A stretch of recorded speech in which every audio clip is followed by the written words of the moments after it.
Salut la Bulls Nation, bienvenue sur French Bulls TV, nouvelle vidéo sur l'histoire des Bulls.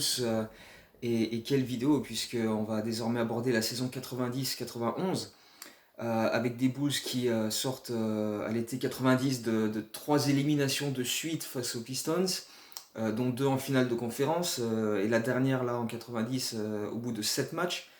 Avec, on le rappelle, Jerry Cross qui pousse une gueulante dans le vestiaire après le match 7. Sur le chemin du retour à Chicago, Jordan qui fond en larmes et qui dit ça se reproduira plus, je jure que plus jamais on va vivre des situations pareilles.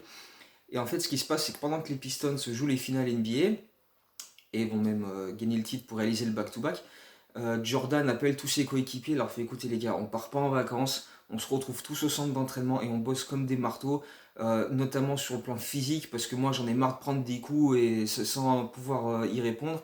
Donc on sait que si on veut gagner le titre, euh, ça passe par rejouer Détroit la saison prochaine, et cette fois-ci on va répondre aux défis physiques parce que j'en ai marre de me faire emplâtrer sans pouvoir en placer une.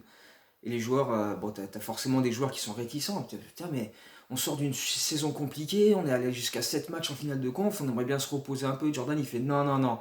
Si on veut gagner le titre, c'est maintenant que ça commence. La conquête du titre, pour nous, ça commence maintenant, au mois de juin 90. Et donc, les Bulls finissent par. Enfin, en tout cas, les joueurs finissent par se mettre d'accord et rejoindre Jordan qui va pousser, voilà, prendre toute l'équipe, quoi, va prendre du muscle, va bosser énormément sur l'aspect le plus physique de leur jeu. Et il y a d'autres changements qui vont avoir lieu pendant cet été. Enfin, le principal changement, en tout cas, c'est pour Horace Grant. Parce que le pauvre Horace Grant, sur la finale de conférence 90 contre les Pistons, il shoot à 40,8% au tir. Et même s'il tourne en double-double, en 11 points, 11 rebonds sur la série, il n'a pas un impact extraordinaire. Et en fait, il y a l'ophtalmo des Chicago Bulls qui se rend compte d'un truc. Parce qu'en fait, cet ophtalmo des Bulls, il tient ses propres stats à lui pendant les matchs, tu vois. Et il se rend compte que Horace Grant, il a loupé énormément de shoots à plus de 4 mètres. Il se dit, c'est quand même pas normal, beaucoup de shoots qui ressortent, qui sont mal, tu vois, là, mal cadrés, etc. Et en fait, il en discute avec, avec Phil Jackson et ses assistants. Et il y a un assistant qui dit, c'est vrai que j'ai remarqué, moi, que quand on fait les déplacements, etc., quand Horace Grant lit le journal, il est collé à la page, tu vois. Et donc, il y a peut-être un problème de vision qu'il faudrait travailler. Et en fait, donc, ils lui font faire des tests à Horace Grant. Et il se trouve qu'il a 4 dixièmes à un œil et 8 dixièmes à un autre. Donc, du coup, sa vision est complètement décalée. Et c'est à partir de là qu'il décide de lui faire porter ces fameuses lunettes. Au départ, le staff veut lui faire porter des lentilles, mais lui, il veut pas, il préfère mettre des lunettes. Et donc, c'est les fameuses Googles que Horace Grant va aborder jusqu'à la fin de sa carrière et qui vont faire un petit peu sa. C'est le truc avec lequel tu le reconnais, quoi. Quand tu vois des Googles, tu fais, ah, c'est Horace Grant, quoi. Tu vois, ça vient de là. Et donc, ça vient de ce problème de vision qu'il a eu. Et on va voir que ça va tout de suite largement modifier son jeu et son adresse, puisque sur la saison 90-91, Horace Grant va tourner à 54% au tir et va finir 11e joueur le plus adroit de la NBA cette saison-là. Et donc c'est un bond en avant pour lui. Et surtout, ça va modifier sa manière de shooter quand il est sur les côtés. Parce qu'avant, avec ses problèmes de vision, s'il n'arrivait pas à céder de la planche pour mettre ces shoots-là, c'était souvent des briques ou parfois des airballs. Alors que maintenant, avec sa vision corrigée, sur les shoots, sur les côtés, dans les corners, eh ben, il a plus besoin de céder de la planche, il est beaucoup plus en confiance, il voit beaucoup mieux le panier, et donc il est beaucoup plus adroit sur ces shoots-là. Donc une vraie évolution dans son jeu à ce niveau-là. Après, au niveau de l'équipe en elle-même, il n'y a pas énormément de changements. Il y a les arrivées de Scott Williams et Dennis Hobson, mais voilà, c'est plus des ajustements de bout de banc que vraiment des arrivées massives. Et puis à la draft, il y a la fameuse draft de Tony Kukoc avec ce pic du deuxième tour qu'on avait récupéré d'Orlando Magic la saison d'avant quand on leur a tradé Dave Cordin. Mais on aura le temps de revenir sur Tony Kukoc dans d'autres vidéos bien plus tard. On fera un bon focus sur ça. Donc voilà pour les moves pour l'été. Et puis la saison des Bulls démarre assez difficilement avec une défaite d'entrée sur le parquet de Philadelphie où Charles Barkley met 37 points et une défaite le lendemain sur le parquet de Washington dans les dernières secondes avec Bernard King qui met 44 points pour les Bullets à l'époque, il s'appelait encore les Bullets à Washington. Et en fait donc les Bullets sont un point d'avance, il reste quelques secondes, Jordan part vers le cercle, mais ils sont à 3 sur lui, il le contre. Et sur la contre-attaque, il y a un joueur de Washington qui part tout seul et qui loupe son lay-up, mais de toute façon, c'était sur le buzzer et ça permet quand même à Washington de s'imposer d'un point. Et 2 jours plus tard, ou 3 jours plus tard, pour le premier match à domicile, c'est encore dans les dernières secondes que ça joue et Chicago perd ce match-là contre Boston avec pourtant une bonne défense. Il y a 108-108 ou 106-106, je sais plus, mais enfin bref, il y a égalité et il reste quelques secondes. La balle arrive à Robert Parrish qui est tête de raquette. Il est bien défendu, le shoot est contesté, loupé, euh, mais il y a Brian Shaw qui est le meneur des Celtics qui récupère le rebond offensif et met le lay-up au buzzer et Boston s'impose au Chicago Stadium. Et donc Chicago démarre la saison par 0 victoire, 3 défaites. Ce qui est assez inhabituel et surtout c'était pas vraiment attendu alors que les Bulls cette saison-là disent allez c'est pour nous on va donc bref début un petit peu compliqué mais qui va vite les choses vont assez vite se remettre dans l'ordre avec notamment une série de 4 victoires juste après ça dont une contre Boston avec un écart de 20 points pour dire bon vous nous avez battu au buzzer l'autre fois mais on va se venger. Boom, Jordan met 41 points sur ce match-là et les Bulls battent Boston et puis il y a aussi un buzzer beater sur le parquet du Jazz euh, qui marque le début d'un road trip où les Bulls vont enchaîner quelques succès. Et à partir de là, ça va s'améliorer avec des joueurs plus habitués à l'attaque en triangle par rapport à la saison précédente. Un Pippen toujours aussi distributeur, Horace Grant qui est donc plus adroit et plus en confiance. Des joueurs comme B.J. Armstrong qui prennent de plus en plus de valeur. Il était rookie la saison précédente et là il commence à gagner plus de minutes, etc. Il est plus, plus actif en sortie de banc, plus scoreur. Et voilà, le fait que cette attaque en triangle soit de plus en plus assimilée par tout le monde, voilà, tout le monde participe. Will Perdue, Stacey King, ils ont quelques ballons à négocier, ils mettent quelques shoots, etc. Euh, il y a une série donc après ce road trip à l'ouest, qui est une habitude à ce moment-là chez les Bulls, quand Chicago revient à domicile, il gagne 5 matchs de suite, mais en mettant des cartons à tout le monde. Plus 24 contre Washington, plus 29 contre Indiana, plus 35 chez les Cavs, plus 28 contre Phoenix en marquant 155 points. Une victoire de 10 points sur les Knicks aussi. Et il y a aussi donc dans le road trip une victoire à Denver où il marque 151 points. Donc voilà des cartons offensifs où voilà, tout le monde en prend pour son grade. Euh, le mois de décembre va être une vraie montée en puissance aussi, parce que les Bulls font 11 victoires, 3 défaites sur ce mois de décembre, avec une victoire sur les Pistons le jour de Noël, avec Jordan qui fait un match à 37 points. Janvier, pareil, 9 victoires, 4 défaites en janvier, avec une série de 7 victoires consécutives. Donc là, les Bulls sont vraiment de plus en plus sur la route, voilà, pourquoi pas s'adjuger pour la première fois de leur histoire leur division, parce que ça n'a jamais été fait depuis qu'ils sont passés à l'Est. Ils avaient remporté leur division une fois quand ils étaient à l'Ouest, mais ça n'a jamais été fait à l'Est. Euh, donc il y a toujours cette bataille avec les Pistons. Et d'ailleurs, Chicago gagne sur le parquet des Pistons juste avant le All-Star Game. Un All-Star Game où Pippen est absent, assez étrangement, parce qu'il n'était pas blessé. Et il fait une meilleure saison que la saison précédente où il était sélectionné. Donc c'est bizarre que Pippen ne soit pas appelé. Mais Jordan est évidemment All-Star Game. Mais c'est pas lui le Bulls qui fait le plus parler de lui sur ce week-end, puisque Craig Hodges, qui avait gagné le concours à 3 points l'année d'avant, le gagne de nouveau avec un record de 19 shoots réussis à la suite pendant les demi-finales. Et donc, ensuite, pareil en finale, il me semble que c'est Terry Porter qui va en finale. Et donc, il remporte son deuxième concours de suite à 3 points. Et derrière, les Bulls continuent sur leur lancée. Dès la reprise, 9 victoires consécutives avec 3 matchs de suite où ils mettent 129 points. J'ai plus les équipes en tête, je crois que c'est Sacramento, Charlotte et Boston de mémoire. Il y a une défaite, donc 9 victoires de suite, une défaite contre Indiana où ils encaissent 135 points. Reggie Miller en met 40, enfin bref, un soir off, on peut dire ça comme ça. Et derrière, 9 victoires encore de suite. Donc 9 victoires, une défaite, 9 victoires. Donc ça 18-1 après le All-Star Game, ça met tout de suite les bases d'une belle fin de saison. Que les Bulls vont terminer avec un record de franchise, 61 victoires, 21 défaites. Voilà, c'est leur record à ce moment-là dans leur histoire. Et ils gagnent cette fameuse division centrale pour la première fois de leur histoire également. Donc tous les voyants sont au vert au moment d'aborder les playoffs. Michael Jordan va être élu MVP de la saison régulière. Il a tourné à plus de 31 points encore une fois. Donc voilà, meilleur bilan de l'Est, meilleur bilan de l'histoire de la franchise et donc première victoire en division. Donc voilà, tout ça permet de justifier que Jordan termine MVP de cette saison régulière. Et donc, les playoffs débutent par une série face aux New York Knicks. Et d'entrée, les Bulls vont afficher tous les progrès défensifs qu'ils ont réalisés tout au long de la saison, même si c'était déjà une super défense lors des saisons précédentes.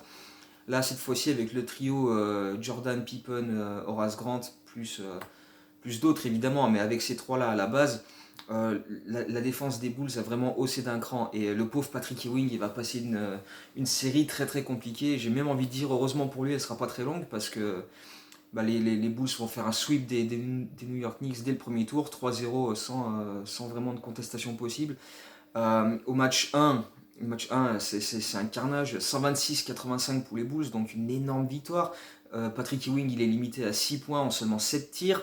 Jordan met 28 points, Pippen en met 25, il lui met un poster mais monumental au pauvre Patrick Ewing. BJ Armstrong met 18 points, 10 passes décisives en sortie de banc. Donc bref, une boucherie. Le match 2 est plus équilibré. Charles Oakley est vachement éteint par les Bulls aussi. Il n'a pas vraiment d'impact non plus sur cette série. Patrick Ewing score plus de 20 points, je crois, au match 2, mais toujours avec des pourcentages difficiles. Et les Bulls s'imposent 89-79. Et puis le match 3, alors ce fameux match 3, il va surtout rester dans les mémoires parce qu'il y a ce fameux dunk mais absolument monumental de Jordan qui commence à partir à ligne de fond. Il y a John Starks sur lui, il y a Charles Oakley qui vient en aide. Jordan fait une feinte de repartir vers la tête de raquette, mais il redémarre de l'autre côté et là il s'ouvre le chemin vers le cercle. Il y a Ewing qui vient pour essayer de le contrer, mais là il se prend un poster mais d'une violence. Franchement, Patrick Ewing, j'ai pitié pour lui sur cette série parce qu'il s'est pris des posters sur les 3 matchs, mais des trucs. Mais alors évidemment, si tu défends pas ton cercle, tu ne prends jamais de poster, hein, forcément. Il n'y a que en défendant et en voulant protéger ton cercle que tu te prends des posters. C'est un petit peu la rançon de la gloire, mais voilà. Le pauvre Pat Ewing, là, ouais, franchement, j'ai eu mal pour lui parce que sur cette série, non seulement offensivement, il a été très limité avec des pourcentages dégueulasses, mais en plus, voilà, défensivement, il s'est pris des posters, mais c'était assez violent. Donc, bref, les Bulls torchent les Knicks 3-0, ça fait toujours plaisir. Et puis, donc, au tour suivant, c'est Philadelphie, comme la saison précédente d'ailleurs. Et justement, comme la saison précédente, scénario identique, Chicago gagne les 2 premiers matchs à domicile assez aisément, même si Charles Barkley fait ses stats, fait ses matchs. Hersey Hawkins, qui est natif de Chicago d'ailleurs, fait ce qu'il peut pour épauler Charles Barkley, mais derrière ces deux-là, il y a Rick Mahorn qui est arrivé des Pistons, mais son impact n'est pas fameux. Et derrière, voilà, les Sixers ont du mal à freiner les Bulls qui continuent d'appliquer une défense tu vois, solide, vraiment. Il laisse rien passer et malgré Charles Barkley qui continue de faire ses stats, bon bah ça fait quand même pas vraiment de pli cette série. Exactement le même scénario que la saison précédente, 2-0. La série va à Philadelphie et les Sixers gagnent le match 3 et derrière Chicago gagne la suite et s'impose 4-1 avec quand même la ligne de stats de Michael Jordan sur le match 5, elle est assez phénoménale. 38 points, 19 rebonds qui est son record en carrière, 7 passes décisives. Donc c'est assez violent. Son record en carrière, en saison régulière, c'était 18 rebonds, qu'il a réalisé dans le même match où il a fait son record au scoring avec 69 points contre les Cavs. Mais en playoff, voilà, 19 rebonds contre Philadelphie, ce qui est assez dingue. Mais bref, pareil, cette série est assez rapidement expédiée et on se retrouve en finale de conférence avec le choc qui est attendu encore une fois face aux Pistons qui sont donc double champions en titre. On sent qu'ils sont un petit peu en perte de vitesse, mais ça reste quand même une équipe. Ils sont quand même en finale de conférence, ils sont encore très très très solides, ils ont encore fait une saison régulière de toute beauté. Ils sont encore là, quoi. Et ils sont encore surtout très agressifs et très déterminés à barrer la route de Jordan. Donc ça continue avec les provocations comme on l'a eu lors des séries de playoffs des saisons précédentes. Les coups de coude, les coups d'épaule, ça se bouscule. Sauf que dès le premier match, il y a, je crois que c'est Mark Aguirre qui vient se coller devant Pippen comme ça, genre qu'est-ce que tu vas faire pour essayer de lui faire péter un câble. Parce que c'est ça aussi, et je l'ai dit dans une des vidéos précédentes, les Pistons, justement, en jouant aussi dur et aussi physique, ils prenaient un avantage psychologique, tu vois, en bousculant tout le monde et en voyant que les joueurs des Bulls allaient se plaindre à l'arbitre en disant oh, il m'a mis des coups de coude et tout. Et les Pistons, ils se régalaient parce qu'ils disaient là, tu vois, là on les tient, là on les a. Et donc ils continuaient comme ça. Et là, dès le match 1, donc il y a cette altercation Pippen-Aguirre. Et quand Pippen se met à rigoler à la face d'Aguirre, les Pistons ont compris quoi. Ils se sont dit ah bon bah là ils sont on va avoir beaucoup plus de mal à les perturber, à les faire sortir de leur match que ce qu'on arrivait à faire les saisons précédentes. Et c'est là qu'on voit que les Bulls arrivent à maturation. Pippen, c'est un des symboles de cette série parce que justement, le fait qu'ils ne répondent plus aux provocations, ça montre aussi l'évolution mentale des Chicago Bulls cette année-là. Pareil pour Horace Grant qui va tourner à 69% au shoot sur cette série. Tu vois, au début de la vidéo, on a dit la saison précédente, il a tourné à 40,8%, il avait des problèmes au niveau de la vision, il était gêné, machin. Et là, il tourne à 69%. Donc les Bulls gagnent les 2 premiers matchs avec, voilà, pas, j'ai pas envie de dire pas une grosse résistance des Pistons, parce que c'est pas vrai, ils font quand même des matchs intéressants, ils se font pas ultra dominer, mais voilà, les Bulls vont afficher leur supériorité sur la série. Le match 1 est gagné 94-83. Jordan et compagnie font carton un peu comme d'habitude, tu vois. Le match 2, pareil. Hein, Détroit essaye de réagir, mais c'est un peu trop court face à des Bulls qui sont vraiment désormais focus et prêts à répondre aux défis physiques. Le match 3 à Détroit, alors Isaiah Thomas prévient si les Bulls veulent gagner à Détroit, il va falloir qu'ils sortent leur meilleur match. Et Jordan, ok, il a entendu ça. Hein. Sur le match 3, il fait 33 points, 7 rebonds, 7 passes, 3 interceptions, 5 contre. Et Chicago s'impose de 6 points, 113-107 sur le parquet des Pistons, qui sont menés 3-0. C'est quand même les doubles champions en titre. Là, ça commence sérieusement à sentir mauvais pour eux. Au match 4, ils essayent de faire des ajustements. Dennis Rodman sort du 5 de départ et ils mettent Mark Aguirre, qui a un profil plus scoreur, pour essayer d'amener plus de points, parce que c'est vrai que défensivement les Pistons ils sont pas mal emmerdés par ce que proposent les Bulls, donc du coup ils ont du mal à scorer, mais ça n'aura pas vraiment d'impact, pas vraiment de changement. Les Bulls vont remporter ce match 4 aussi, avec cette fameuse sortie des Pistons à 8 secondes de la fin du match qui quitte le banc et qui passe devant le banc des Bulls pour aller à leur vestiaire et qui serrent la main de personne, se barre et tout. Euh, alors moi autant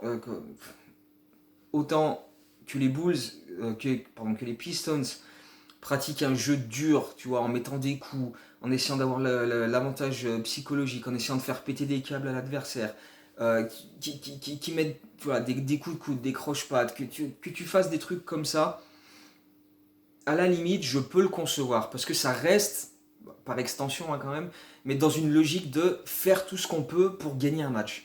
Tu vois, la victoire à tout prix, s'il faut tabasser le gars en face, on le tabasse, mais on va gagner ce putain de match. Ça, je peux le concevoir. Une fois que la série est terminée, te barrer comme ça sans serrer la main, ça, non. Moi, je suis désolé, c'est un manque de respect total et c'est contraire au truc du sport. Tu peux, s'il faut tabasser ton adversaire pour gagner, tu peux le faire, moi, je peux le concevoir. Mais te barrer comme ça c'est ce qui me dérange le plus dans cette rivalité, enfin, qui me dérange. Quelque part, je m'en fous un peu, c'est leur problème aux Pistons. Hein. S'ils n'ont pas voulu serrer la main, c'est leur problème. Mais voilà, comme l'a dit Horace Grant il n'y a pas si longtemps que ça, straight up bitches. Voilà, moi c'est tout ce que j'en pense. Voilà. Après, tu peux mettre des coups de coude, tu peux mettre des coups d'épaule, tu vois, mais à la fin du match, voilà, bon bah voilà, bien joué, ok. Là, non, tu vois, bref, c'est c'est leur mentalité à eux. Je la cautionne pas forcément, mais bon, bref, on va dire que c'est un détail, on s'en fout. Toujours est-il que les Bulls s'en foutent un peu, puisqu'ils arrivent en finale NBA et ils arrivent avec quelque part l'esprit assez libéré parce qu'ils viennent enfin de sortir les Pistons et d'ailleurs pour certains ils disent c'est comme si on avait gagné le titre déjà. Jordan l'a dit dans le documentaire The Last Dance, mais déjà à l'époque il y avait des joueurs qui le disaient comme John Paxson par exemple. Il disait pour nous c'était tellement important de enfin battre les Pistons que quand on l'a fait ça nous a wow, y a énormément de pression, c'est tout tombé d'un coup, tu vois, c'est tout parti, on a fait putain là ça y est on les a tapés, on a vraiment franchi une étape et c'est vraiment une libération d'avoir enfin réussi cet exploit-là. Et c'était presque aussi important que de gagner le titre pour eux, quoi. Donc bon, maintenant il faut quand même aller le gagner ce titre. Et donc il y a cette finale face aux Lakers de Los Angeles qui n'étaient pas spécialement les favoris parce que Portland avait réalisé 63 victoires cette saison-là, donc le record de la ligue cette année-là, meilleur bilan de la NBA, et était pressenti pour aller en finale, sachant que justement ils avaient été en finale la saison précédente contre les Pistons. Mais ce sont donc les Lakers qui vont en finale, mais qui sont pas. Voilà, ils déméritent pas, hein, les Lakers. Il y a quand même, c'est quand même encore une sacrée équipe.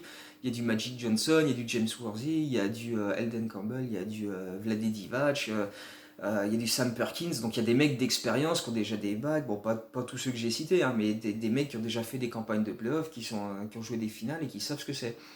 Du côté des Bulls, bon, bah, personne n'a d'expérience de finale, donc c'est encore une équipe qui est jeune à ce moment-là, hein. La plupart des joueurs ont. Voilà, Jordan a 28 ans, Pippen a 25 ou 26, Horace Grant pareil, enfin bref, il y a beaucoup de jeunes joueurs dans l'équipe.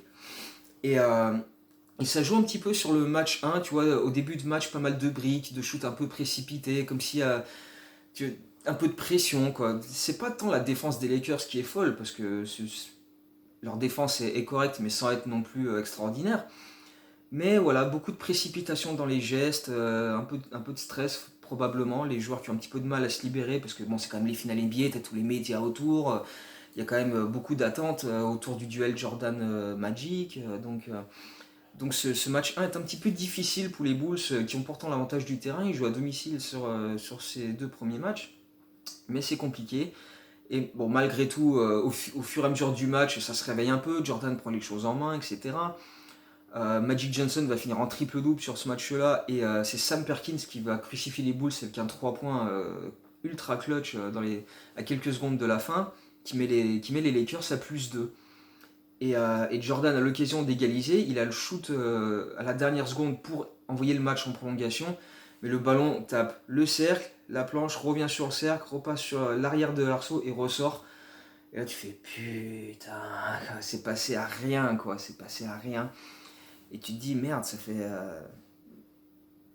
quand même un début de finale pas simple, même si dans la manière de jouer des Bulls au fur et à mesure des 48 minutes, tu sens qu'ils ont été de plus en plus à l'aise.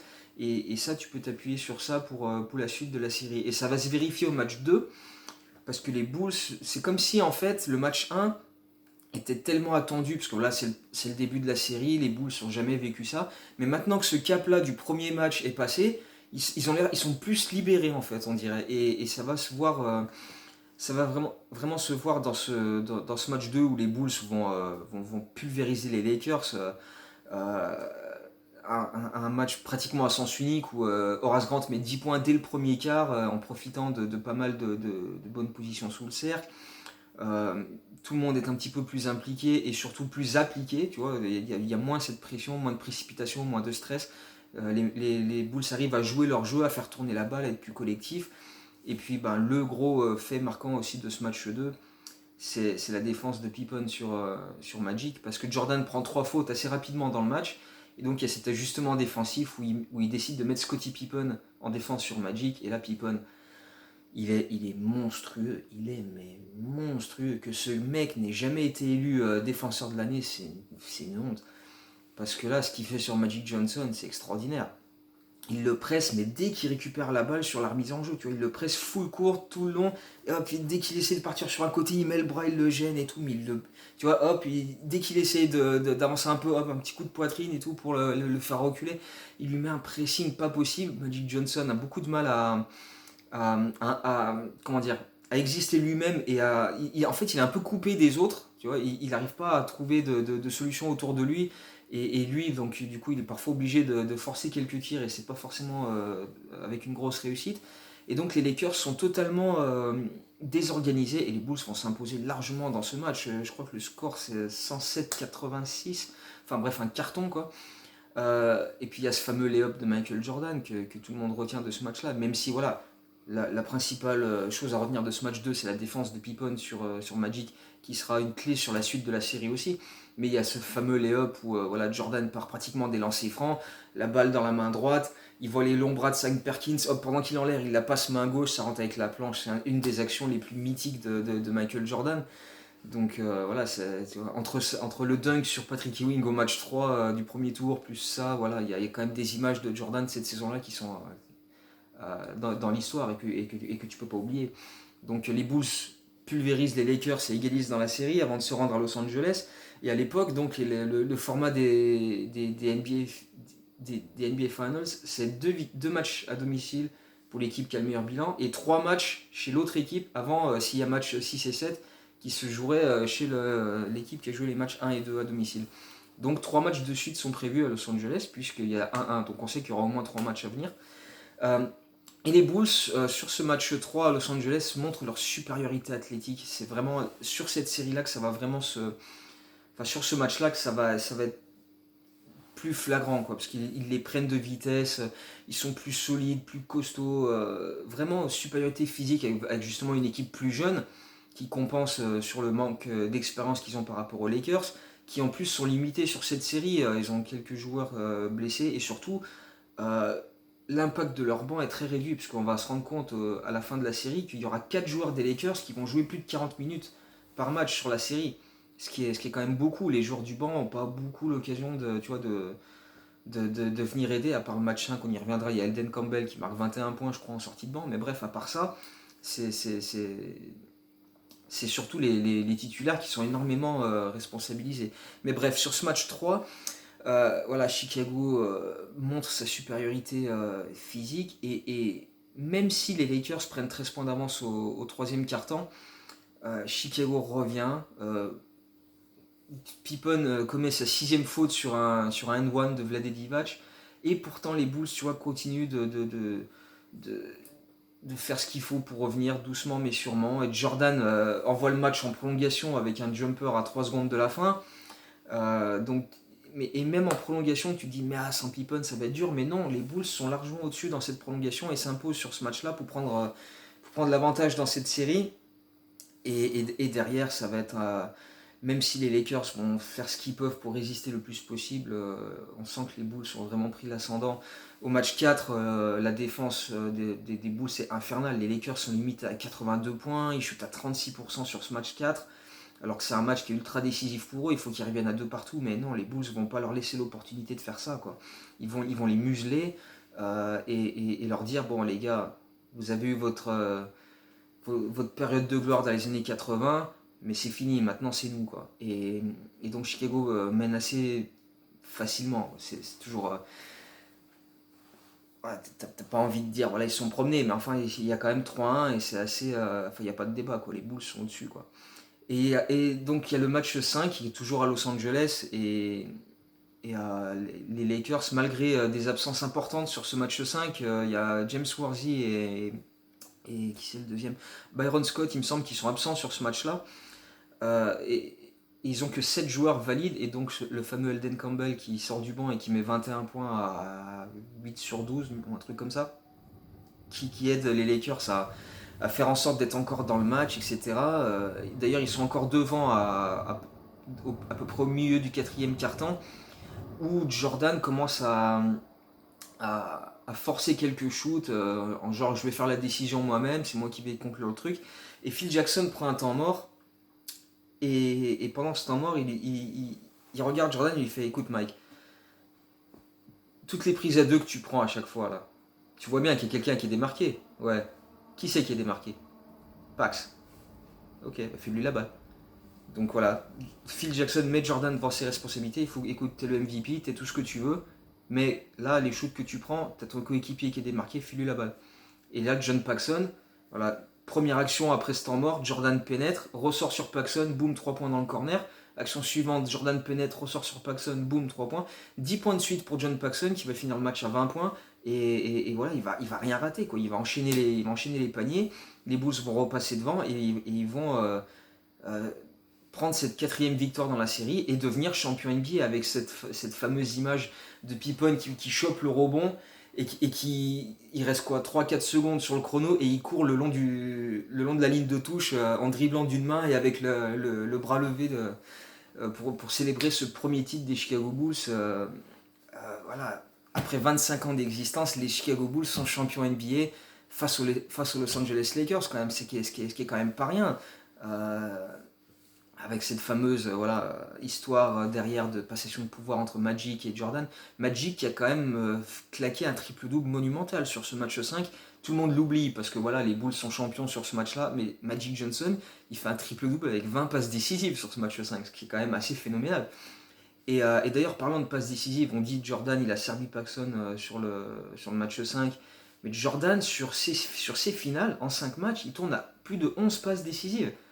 Et ça aussi, c'est un truc que beaucoup de monde oublie. Mais Jordan, voilà, il a cartonné au scoring, forcément. Il a tourné à plus de 32 points, je crois, sur les finales. Mais surtout, il a tourné à plus de 11 passes décisives sur ces 5 matchs. Il a fait un match à 13 passes, un match à 12. Bref, lui aussi a été extrêmement impliqué. Enfin, il a impliqué au scoring, mais aussi pour impliquer les autres. Donc, MVP des finales sans la moindre contestation possible, double-double 32-11 sur des finales NBA, 4-1 face aux Los Angeles Lakers, c'est évidemment monumental. Et donc là, voilà, les Bulls sont sur le toit du monde. Après 25 ans d'existence, premier titre de champion. La célébration à Grand Park et Chicago est assez fabuleuse, avec Phil Jackson qui met encore un taquet aux Pistons en disant on voudrait remercier les Detroit Pistons de nous avoir bousculé pendant tant d'années, parce que c'est un peu grâce à eux qu'on est champion maintenant. C'est parce qu'on a tellement bossé depuis l'été 90 pour se dire on va les taper, que c'est un peu aussi grâce à ça qu'on a passé le cap et qu'on a remporté ce titre. Donc voilà, les Bulls, champion NBA, ça fait bizarre à dire maintenant, hein. Putain, on est en 2020 maintenant et ça fait quand même bien longtemps qu'on n'a plus vécu ça, mais voilà, ça fait toujours plaisir de se remémorer ces instants-là, hein. Voilà, hop, 91, Los Angeles, voilà, le premier de la série. Euh, je vais faire un titre par vidéo parce que rien que là, j'en suis à plus de 30 minutes et c'est beaucoup trop long pour enchaîner avec la saison suivante parce qu'il y a tellement de choses à dire sur ces saisons-là. Donc voilà, la saison 91-92, on en parlera prochainement. En attendant, j'espère que cette vidéo vous a plu, cette rétrospective de l'année 90-91 et tout ce qui a permis aux Bulls voilà, de enfin décrocher le Graal de Jordan qui fête le titre en pleurs dans le vestiaire avec son père à côté de lui. Tu vois, c'est cette libération d'avoir enfin, tu vois, franchi ce cap et pouvoir dire voilà, je suis champion NBA, je suis pas juste un scoreur qui gagne des titres de meilleur scoreur de la ligue, même s'il l'a encore été cette saison-là, et MVP, etc. Mais voilà, maintenant, il peut afficher un trophée à son palmarès et commencer un petit peu à, à prendre de plus en plus d'importance dans la cour des grands. Tu vois, commencer un peu à parler avec Larry Bird, avec Magic, avec Asia Thomas et dire moi aussi, j'ai un titre et je compte bien faire en sorte que ce soit pas le dernier. Donc on aura le temps de voir ça dans les prochaines vidéos. En attendant, eh bien, voilà, continuez à prendre soin de vous et on se retrouve très bientôt. Allez, go Bulls!